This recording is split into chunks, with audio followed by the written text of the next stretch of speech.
Igbo kwenu, Igbo kwenu, Igbo people too na love on a home. Would they bring Igbo artists they come here next month? Ladies and gentlemen, do not forget this event. The concept is native attire. If you have your agbada, you have your whatever, but native. And trust me, we are so serious about this. If you do not wear native attire, we will not allow you to enter. It don't matter. This time around, we are doing it for the Igbos. And hopefully, listen, it's not only the Igbos. If you are Yoruba man, you have your agbada and whatever you put on. Yeah, because it's a wedding party. We are going to be having our couples.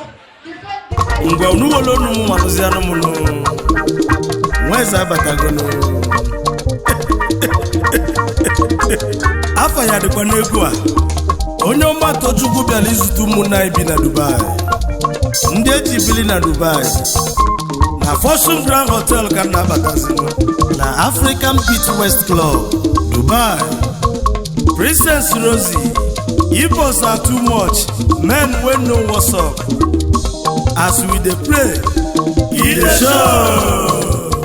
Ndị eji bili na Dubai onye ọma tochukwu nweze na abịa ọ ga-esebela anya okwu na Dubai ka nje n'ijenu ka njebe n'ijenu ebe ka na-eje Dubai ka na-ejezinu ọnwụlụ ndị nchekwu na-ejebe ọ bụ m Igbo be anyị na Dubai gbaka nchekwubelu jebe maka na ijesigodo obodo niile ga-eje n'ụwa ike lụlụlụ Dubai. Maka gịnị Dubai so n'obodo machasịrị mma ndị jegolu ya gọlị ya akịkọ. Enugu steeti na Anambra steeti, ndị Imo steeti n'ọfụ, Ebonyi steeti na Delta steeti n'obodo ndị ọzọ ndị abịrịba na alụ na-ekene nụ onye ọma tochukwu na-abịa. Ndị eji bili na Dubai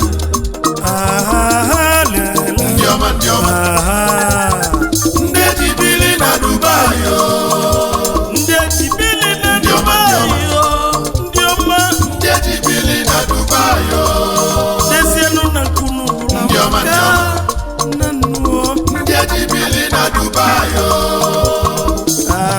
ndị ọma ndị ọma ndị ọma ndị eji bili na Dubai.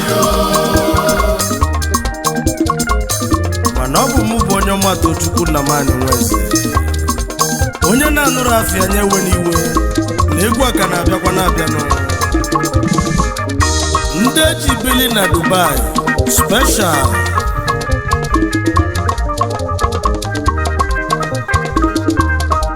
ụmụ Igbo na Dubai unu akpagono eketa ọwọlụ ngịganụ obodo dị iche iche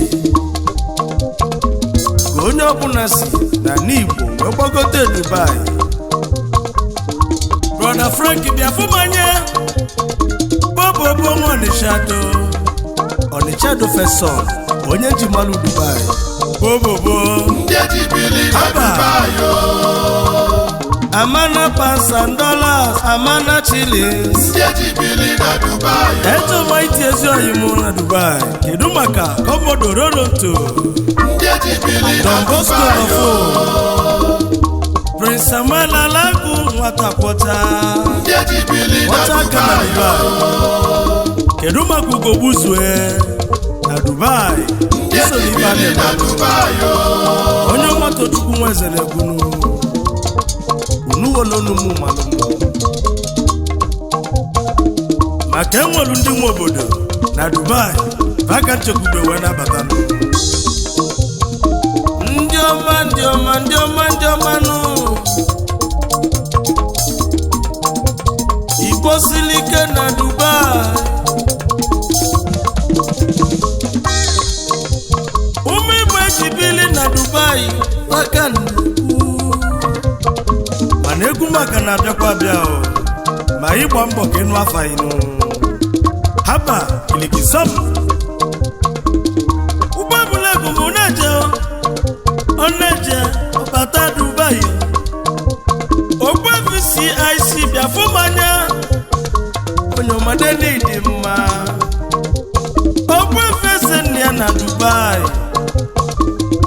eze ọmọgọ bịa fụmanya iso n'ife na-eme na Dubai ụmụ Dubai na-ekwu okwu yi Chukwu gozili yi tụlụ Ugochukwu nyere ide n'itu enisinu Ino Intori Estate Obefese nya na Dubai Oji visa melu moko CIC